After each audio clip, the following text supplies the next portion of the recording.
ఒక మామూలు గట్టి రాయి ఏకంగా ఒక దేశపు ఇంధన భవిష్యత్తుని ఎలా మార్చేయగలదో ఎప్పుడైనా ఆలోచించారా? చూడ్డానికి ఇది కేవలం ఒక నల్లరాయిలాగే అనిపించవచ్చు, కానీ దీని వెనుక అద్భుతమైన సైన్స్, అలాగే మన దేశ భవిష్యత్తును డిసైడ్ చేసే ఒక మాస్టర్ ప్లాన్ దాగి ఉన్నాయి. ఈ ఆసక్తికరమైన అంశంతోనే ఈనాటి మన విశ్లేషణను స్టార్ట్ చేద్దాం. ఇటీవల కేంద్ర క్యాబినెట్ తీసుకున్న ఒక సెన్సేషనల్ నిర్ణయం గురించి ఇప్పుడు మనం మాట్లాడుకోబోతున్నాం.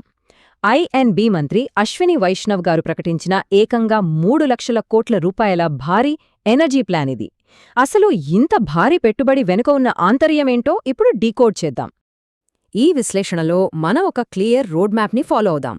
ముందుగా జియోపాలిటిక్స్ చూద్దాం, ఆ తర్వాత మన దగ్గరున్న భారీ వనరుల స్థాయి, అందులోని కెమికల్ సైన్స్, చివరగా మన ఆర్థిక వ్యవస్థపై పడే ప్రభావాలను వరుసగా కవర్ చేద్దాం.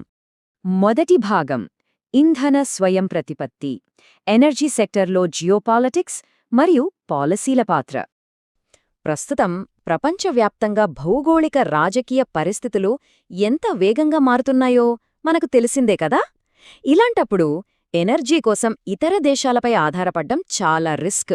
అందుకే విదేశాల నుండి దిగుమతి చేసుకునే లిక్విడ్ న్యాచురల్ గ్యాస్ అంటే ఎల్ఎన్జీకి ఆల్టర్నేటివ్స్ వెతుకుతూ ఆత్మనిర్భర్ లేదా స్వయం సమృద్ధి సాధించడమే ఈ క్యాబినెట్ నిర్ణయం వెనుక ఉన్న మెయిన్ టార్గెట్. ఇక రెండవ భాగం మనకున్న భారీ బొగ్గు నిల్వలు. అసలు మన దగ్గరున్న అసెటేంటో ఇప్పుడు చూద్దాం. ఈ నంబర్ వింటే మీరే ఆశ్చర్యపోతారు. ప్రస్తుతం ఉన్న సమాచారం ప్రకారం మన భారతదేశంలో ఏకంగా 400 బిలియన్ టన్నుల బొగ్గు నిల్వలున్నాయి. ఇది నిజంగా అన్బిలీవబుల్ కదా.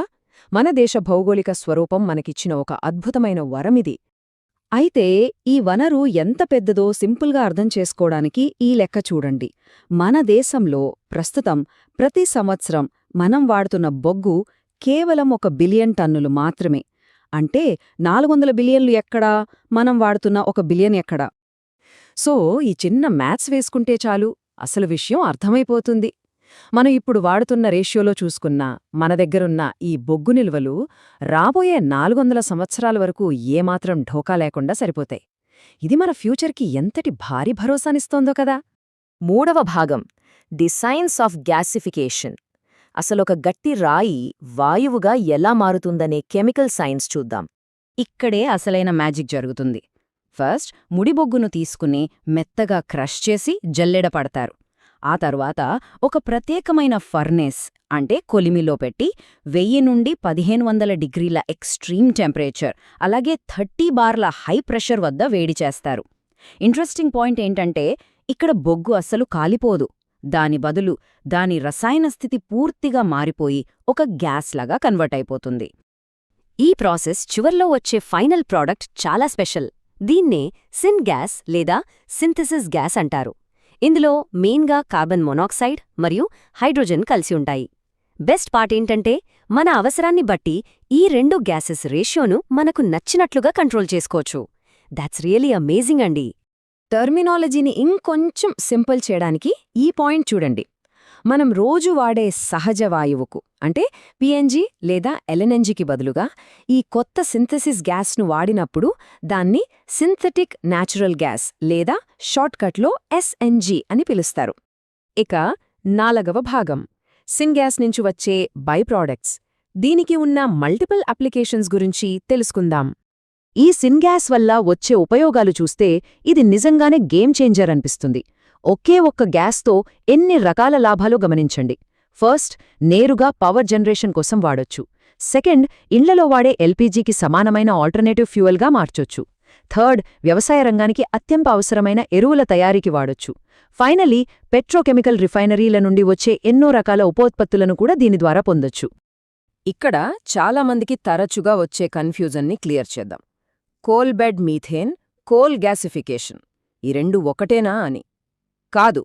భూమి అడుగున ముందే ఉన్న మీథేన్ గ్యాస్ పాకెట్స్ను డ్రిల్ చేసి బయటకు తీయడాన్ని కోల్ బెడ్ మీథేన్ అంటారు.